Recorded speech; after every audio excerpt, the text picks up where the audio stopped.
Hello बच्चों। हमारा question है a rod of length L kept on a smooth horizontal surface is pulled along its length by a force F. The area of cross section is A and Young's modulus is Y. The extension in the rod is. तो देखिए बच्चों, सबसे पहले इस question को समझते हैं। ये हमारे पास रॉड है और यहाँ पे एक फोर्स लगाया गया है। इस फोर्स से इस रॉड में कुछ इलोंगेशन आएगा। अब ये जो इलोंगेशन होगा हर एक क्रॉस सेक्शनल एरिया का अलग अलग होगा। क्रॉस सेक्शनल एरिया कहने का मतलब हमारा ये है कि मान लीजिए ये रॉड यहाँ से शुरू होती है L इज इक्वल टू 0 और यहाँ तक पहुँचती है L is equal to L तक।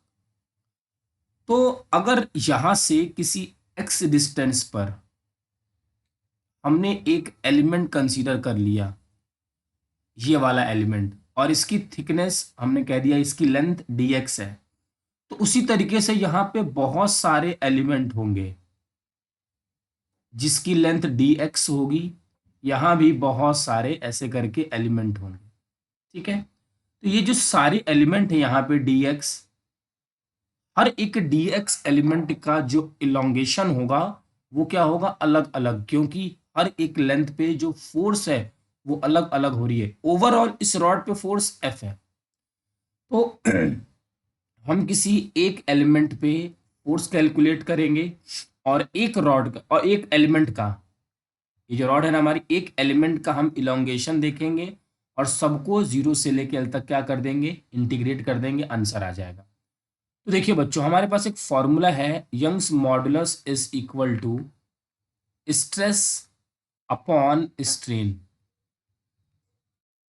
स्ट्रेस का फॉर्मूला होता है फोर्स अपॉन एरिया और स्ट्रेन का फॉर्मूला होता है बच्चों चेंज इन लेंथ। तो हमने मान लिया कि इसमें जो हमारी चेंज इन लेंथ है वो है ds, मान लेते हैं ds, और इसकी जो ओरिजिनल लेंथ है वो है dx, तो ये नीचे से ऊपर चला जाएगा, ये हो जाएगा dx।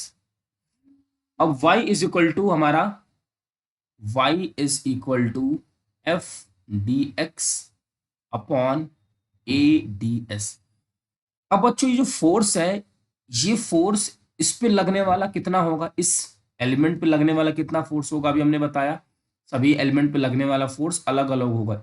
इस ओवरऑल रॉड पे लगने वाला फोर्स F है। तो देखिए L लेंथ पे फोर्स लग रहा है F, तो एक यूनिट लेंथ पे फोर्स लगेगा F बाई L। तो X लेंथ पे कितना लगेगा, F by L into x. तो इस फोर्स इस एलिमेंट पे लगने वाला force F by L into x. तो y की जो वैल्यू हो जाएगी F की जगह F by L into x D x, और ये हो जाएगा A ds। अब हमें बच्चों इसकी वैल्यू चाहिए, एक का इलोंगेशन निकालेंगे और फिर सबको कैलकुलेट कर देंगे with the help of integration. तो ds इज इक्वल टू लिखा जा सकता है F upon L A y x dx। इसको इंटीग्रेट कर दिया जाए 0 से लेकर L तक, तो यहां से बच्चों आ जाएगा F L A y, और ये हो जाएगा एक्स स्क्वायर बाय 2 0 से लेकर L तक। ये F L A y L square by 2, और ये आ जाएगा F L अपॉन 2 AY। ये था हमारे पूरी लेंथ में इलोंगेशन। आई होप बच्चों कि आपको ये क्वेश्चन अच्छे से समझ में आ गया होगा। हमारा आंसर है 3। Thank you.